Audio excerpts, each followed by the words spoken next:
নমস্কাৰ বন্ধু-বান্ধৱীসকল, স্বাগতম জনাইছোঁ জব লাভাৰ্ছৰ আজিৰ ভিডিঅ'লৈ। বন্ধু-বান্ধৱীসকল, আজি লৈছোঁ আপোনালোকলৈ চিফ মিনিষ্টাৰ আত্মনিৰ্ভৰ আসাম অভিযান 2.0ৰ অনলাইন ৰেজিষ্ট্ৰেশ্যনৰ বিষয়লৈ।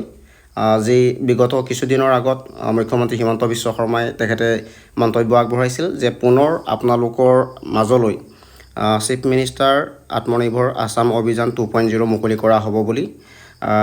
বন্ধু-বান্ধৱীসকল, ইয়াতে আপোনালোকক স্কিম টাইপ দিছে ফাইনেন্সিয়েল এছিষ্টেঞ্চ, আৰু ইয়াতে এমাউণ্ট দিয়া হৈছে আপোনালোকৰ 2 লাখ টকা। বন্ধু-বান্ধৱীসকল, কোৱালিফিকেশ্যন বিচাৰিছিলে ইয়াতে 10 পাছ আৰু এপ্লিকেশ্যন প্ৰচেছ অনলাইন বুলি কোৱা হৈছিলে, আৰু ষ্টাৰ্ট ডেট দিছে আপোনালোকক 18 অক্টোবৰ 2024 আৰু লাষ্ট ডেট দিয়া হৈছে 18 নৱেম্বৰ 2024।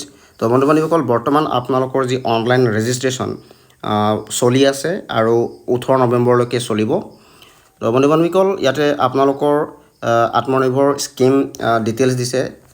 স্কিম টাইপ দিয়া হৈছে ফাইনেন্সিয়েল এছিষ্টেঞ্চ, আৰু ইয়াতে আপোনাৰ নাম্বাৰছ অফ বেনিফিচিয়াৰী দিয়া হৈছে 1 লাখ বেনিফিচিয়াৰিজ, আৰু ইয়াতে financial assistance 2 lakh or 5 lakh rupees in 2 instalments, আৰু ইয়াতে ডেট অফ লঞ্চ দিছে 18 অক্টোবৰ 2024। আৰু আপোনালোকক বন্ধু-বান্ধৱীসকল, ইয়াতে এলিজিবিলিটি ক্ৰাইটেৰিয়া অফ আত্মনিৰ্ভৰ স্কিমৰ বিষয়ে কোৱা হৈছে। উপযোগিতাসমূহ দিছে ইয়াতে। Residentship applicant must be permanent resident of Assam, আৰু বয়সৰ সময়সীমা দিছে ইয়াতে। The applicant age should be between 28 years and 45 years age of 1 April 2024। আৰু ইয়াতে শিক্ষাগত অৰ্হতাৰ বিষয়ে কৈছে। To be eligible for this scheme applicant must have a minimum qualification passing Class 10. Candidate from the OBC, SC and ST communities must have completed at least up to Class 10 to meet the eligibility criteria for this scheme.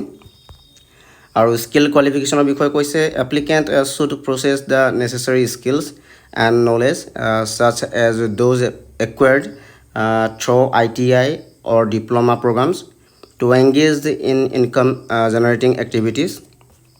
আৰু ইয়াতে কৈছে bank একাউণ্টৰ বিষয়ে। The applicant should have a bank account which has been opened before 1 April 2024। আৰু loan ডিফল্টৰ বিষয়ে কৈছে।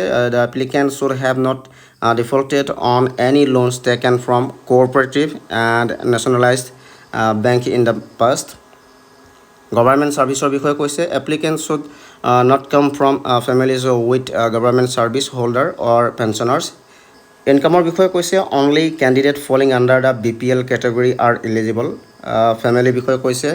Only 1 member per family is eligible for this scheme. আৰু ইয়াতে এমপ্লয়মেণ্ট এক্সচেঞ্জ বিচাৰিছে আপোনাৰ। The applicant must have valid registration in the employment exchange.